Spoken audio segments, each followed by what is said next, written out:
How do you show up when you're not selling fitness services? And by the way, you could put in there your health coaching services, your wellness coaching services, any number of things. But the point is, how do you show up when you're not selling? This, by the way, is list building if you're doing it right and showing up. But it's not salesy, spammy, sleazy types of promotions. If you wouldn't say it in a conversation with a stranger, don't say it in your email or on your posts. I'm Deborah Atkinson. You're listening to Fitness Marketing Mastery, where I shall share marketing and sales strategies and try not to get tongue tied that are easy, enjoyable, even fun, so that you can build a fitness business and a brand, even in 2021, and build a life that you love, increasing the gap between your profit margin and your expenses. So, this is the middle of a streak in April of 2021. If you're listening to it live and you haven't yet, go back and look at the last 10 days. But today, it's about how you show up. And this I see happen all the time. Honestly, we all increase the number of emails that we send when we're launching a program, and you should. In our mastermind to build your business, I've shared a very specific short term promotion that you could use a couple times a year. You can't burn it out, but it's a wise way in those last 4 to 5 days of closing your cart. It's going to start. You can't buy it anymore after this. That kind of a promotion, it's when do you send, what do you send, and what do you watch for with those sends. So very important. But let's go on. So honestly, this showing up when you're not selling fitness services is likely the biggest downfall for every fitness professional and fitness center. It's almost balls to the walls during a promotion, and then it's kind of crickets. And I don't mean them to you, I mean you to them. They're just not hearing from you anymore. So, those people who didn't buy, you're probably paying a whole lot less attention to. You're paying attention to all those people who are in fulfillment. They've gotten into your program and they're consuming your products. Hopefully, at least you're paying attention to them because they won't be buyers for long if you're not. But if you're not paying attention to the people who didn't buy, you want to know why, right? You better have a good answer to that. And I'm thinking there is not one.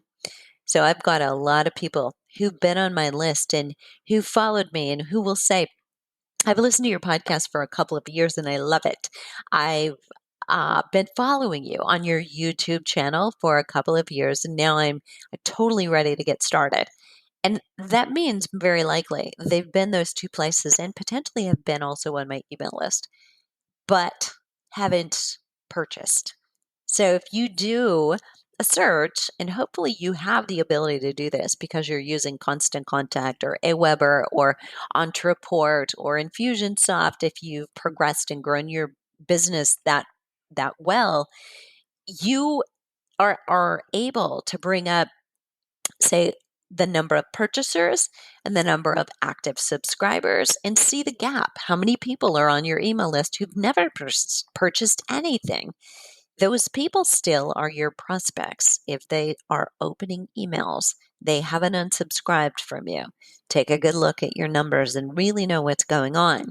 So, how do you show up between selling fitness services so you keep nurturing those people who have to make a decision a lot slower or aren't in the exact right place to buy what you're selling at this moment, but they might in a year or 18 months, even 2 years? Keep sharing that content that they love. What could it be? Recipes, workouts, research, comments, stretches, solutions to problems, really, right? And you share it in text or in the text, meaning the copy in the email, or you share it in blogs that you're connecting to, or videos that you've embedded in your website from something like YouTube or maybe another site. But these kinds of free things are going to get you traffic if they're on YouTube. Your collaborators' content. So, in just yesterday's episode, I talked about who do you need to be collaborating with. So use your collaborator. It's another perfect way to do a repost of their post on Instagram that was just like, this is rocket science. Don't copy it and try to do it yourself. Share it and say, look, this is me.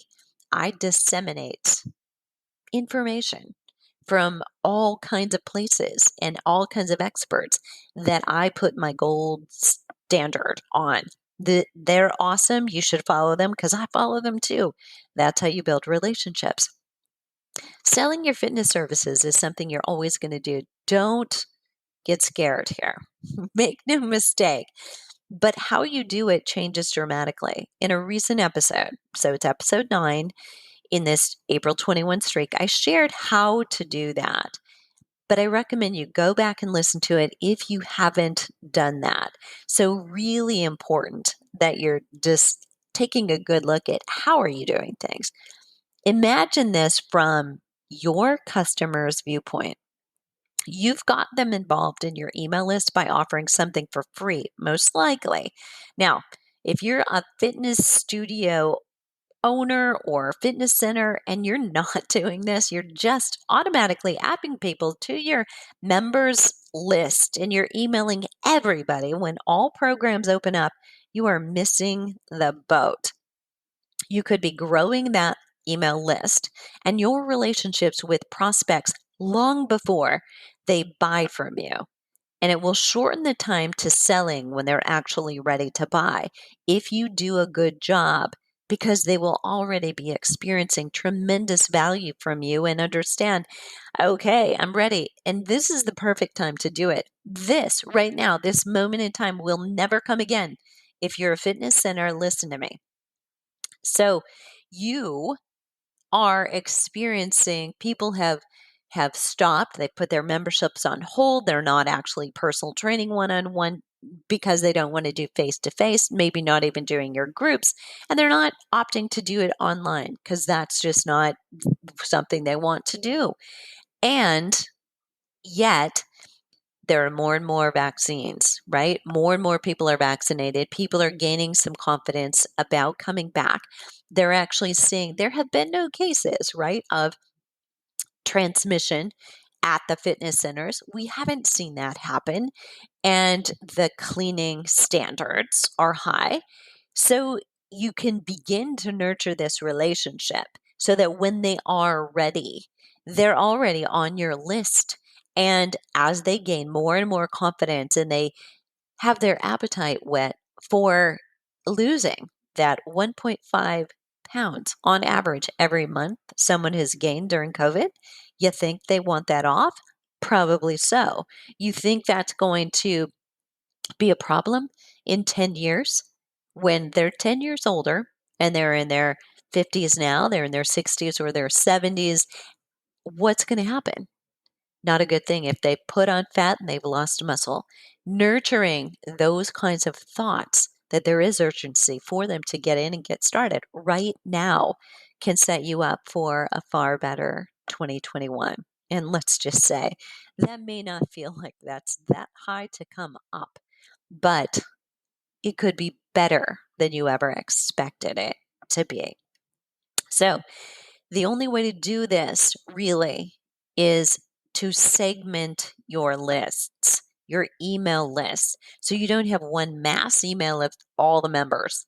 You have lists that are for your women who are in midlife, for your older adults who are over 65, for your young moms, because you have to have a very different conversation with each of those people.